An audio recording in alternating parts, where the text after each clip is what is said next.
hoje, e a palestra era com o pastor Valdir. Mas aconteceu um fato muito triste.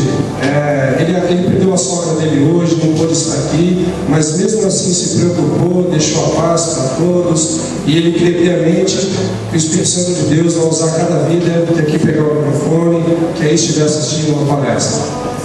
Nós não preparamos nada. Eu falei com o meu pastor Cigaí, ele falou assim: olha, Luciano, ninguém é melhor do que você dessa palestra. Eu não preparei nada, mas o Senhor já me preparou há 4 anos atrás. Então a palestra que eu posso dar é contar o meu testemunho de vida, o que esse curso fez na minha vida. Há 4 anos atrás, quase 5 anos atrás, eu já estava afastado dos caminhos do Senhor, acho que uns 8 anos, mais ou menos. Eu conheci o Evangelho, eu tinha acho que uns 22 a 23 anos, conheci por intermédio da minha esposa, e ali nós servimos a Deus por mais ou menos uns 5 ou 6 anos, mais ou menos. E eu me afastei, e paguei um preço por isso. Paguei um preço porque eu conheci o custo da bebida, eu peguei uma afeição terrível pela bebida, eu cheguei a conhecer até a droga. Eu não tenho vergonha disso, porque a palavra de Deus diz no livro de Ageu que a glória da segunda casa é maior do que a da primeira. Isso para mim não é vergonha nenhuma. Isso aqui é para glorificar e honrar o nome do Senhor Jesus. Então, assim que eu conheci essa série de coisas ruins, eu fui me cansando. Mas mesmo assim eu não dava o braço a torcer, era um homem de coração duro. Havia pessoas clamando por mim, pessoas orando por mim. A minha esposa, por 6 anos que eu fiquei afastado, ela nunca cessou de orar. Ela sempre continuou a orar, sempre continuou a buscar. Ela sempre perseverou. Assim como a Bíblia fala que a mulher é disjuntora, ela era a disjuntora. Ela me ajudou nos piores momentos da minha vida. Ainda continua me auxiliando nos melhores momentos da minha vida. Então, nesses 6 anos, eu conheci a bebida, eu até conheci a droga também, mas eu não conseguia me libertar, não conseguia ter opinião. Isso foi machucando muito, porque a Bíblia nos ensina que a nossa família, o nosso campo de lentilhas, é o bem mais precioso que a gente pode ter. A sua mulher, a seu marido, é o bem mais precioso, os seus filhos.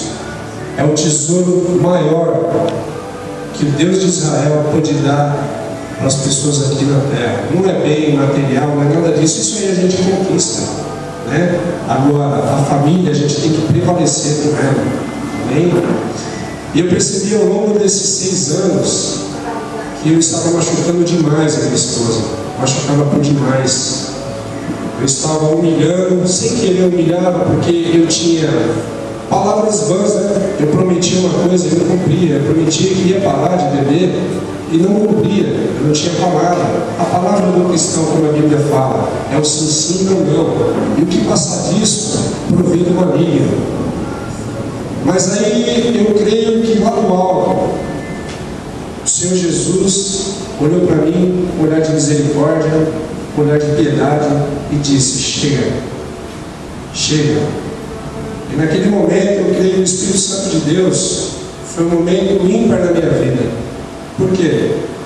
Porque eu comecei a perceber que já não existia mais as brigas dentro de casa por causa da bebida, por causa de eu chegar tarde em casa. Eu trabalhava à noite no hospital, gente, e noite sim, noite não eu saía para beber. Podia ser terça-feira, segunda-feira, eu chegava tarde em casa e enfim.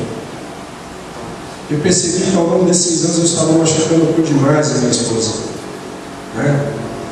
E aí eu fui notando que ao final desses 6 anos, quando eu tive um avivamento espiritual, eu percebi que a minha esposa já não falava mais nada, ela ficava calada. E ali o Espírito Santo de Deus tocou na minha vida e disse assim: o bem mais precioso que eu te dei, o melhor que eu te dei, olha o que você está fazendo. Aquilo foi como uma bomba no meu coração. Eu falei: preciso tomar uma atitude de homem, preciso deixar de ser menino, como a Bíblia fala. Vou deixar de ser menino, vou ser homem. Homem homem não é aquele que chega em casa, esbraveja, fala alto com a esposa. O homem é aquele que arca com seus compromissos, como marido, como pai, como o provedor da casa e como homem de Deus acima de tudo. E eu decidi, dessa volta para o Senhor, eu pedi, falei, Senhor, prepara algo que eu possa preencher o meu coração no lugar da vontade de beber, vontade de sair. Eu herdei, irmãos, do meu pai a boemia, essa maldição, mas todo jugo é quebrado através da unção. Todo jugo é quebrado pelo poder do sangue de Jesus. Mas quando eu estava afastado, é um livre-arbítrio, né? Eu estava carregando essa maldição. E aí, fui me cansando de tudo isso e fui clamando a Deus. Teve um evento que eu amo de paixão, chamado Encontro de Casais com Cristo. E o primo dela, o pastor Isaac, nos convidou para ir nesse encontro. Aliás, eles já estavam nos convidando há 6 anos. E eu fazia uma ideia desse encontro de casais terrível. Falei, o que deve ser esse encontro de casais? Um monte de babaca, falando asneira. Eu já sou espertão, sou bonzão, já sei o que vai acontecer lá. O bonzão me passou de meio dia. Aí ela queria ir, e eu resolvi ir. Falei, tá bom. Fui bem contra a minha vontade, mas eu fui. Eu posso afirmar para vocês, hoje eu sou testemunha, que em 6 anos de sofrimento, de derrota, de aflição, o Senhor me salvou em apenas um final de semana. O Senhor precisou somente de uma sexta-noite até um domingo à tarde para transformar a minha vida. Através desse trabalho, encontro de casais, eu nunca mais soube o que é a bebida. Eu nunca mais soube o que é droga. Eu nunca mais soube o que é deixar minha esposa preocupada em casa. Eu nunca mais deixei minha esposa triste. Foi o trabalho encontro com casais? Não. O trabalho encontro com casais, encontro de casais com Cristo, ele foi um instrumento, assim como nós somos instrumento da obra de Deus.